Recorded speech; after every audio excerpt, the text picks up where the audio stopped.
I have a disturbing story from France, which unfortunately has become a frequent source of news about anti Semitism. A Jewish rabbi has been stabbed in France, allegedly by a Muslim man screaming Allahu Akbar. The 62-year-old victim was reportedly attacked outside of a brasserie in the Jewish quarter in the northeast of Strasbourg. The attacker, who is understood to have been arrested, shouted the Islamic phrase meaning God is great during the attack, according to a number of different reports in French media. The attacker was apparently restrained by someone just walking by until cops showed up to arrest him. The unnamed spokesman said that the victim was wearing, quote, clear external signs of his religion, and was not seriously injured, which is good news. Police are saying this is not terrorism, but a mentally ill perpetrator with a history of mental illness. Apparently also known to police, had a record, although it was not clear at the last time I looked what exactly that record was for. Whenever we have this conversation, Lewis, about mental illness and terrorism, I always am going back to it's not one or the other necessarily. There's probably an overlap if we imagine sort of a Venn diagram. And by the way, there's a whole host of crimes where you're probably mentally unstable to some degree. And I feel like sometimes we get mixed up in mental illness as a factor in a crime and actually being unfit to stand trial because you fundamentally don't understand the consequences of your actions. You don't know that if you shoot someone, they might die.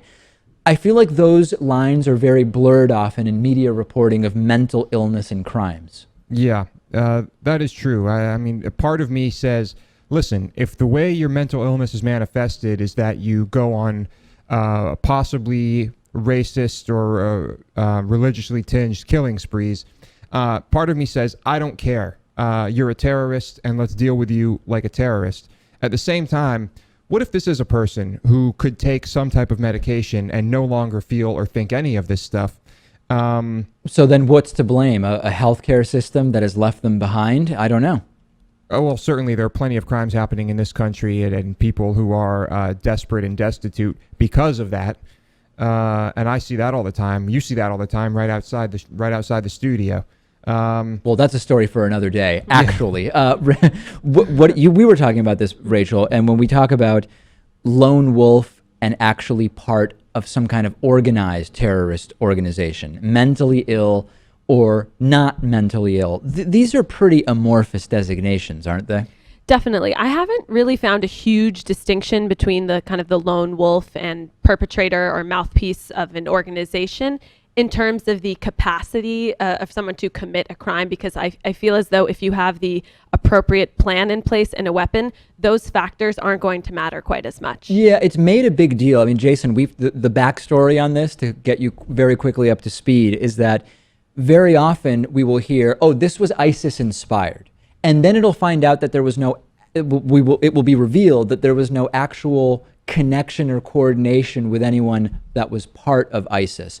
For me, that doesn't change that the ideology espoused by ISIS may still have been a factor. I am sort of less interested sometimes in whether someone that is, quote, part of ISIS directed an individual or whether their ideology inspired the individual. It's still an ideology that's problematic to me. I don't know how you feel. Yeah, it's very problematic, but, at the core of it, terrorism and this, extreme hate and violence is, something that, how is it, how are you not able to say that any organization that is, committing hate crimes, and inspiring this in other people isn't part of this, So, I mean, yeah. That's an interesting point, which is even if there was no operational contact, is there not some responsibility because the ideology inspired them? That actually gets us, Lewis, to the idea of stochastic terrorism we've talked about, which is if given a big enough audience, like, for example, Donald Trump and a big audience and suggesting that maybe guns could be used to deal with Hillary Clinton, you will never actually be liable for the fact that someone may have taken your statement as the inspiration for committing a crime. But statistically speaking, given a big enough group, you might actually be inspiring someone to take real world action.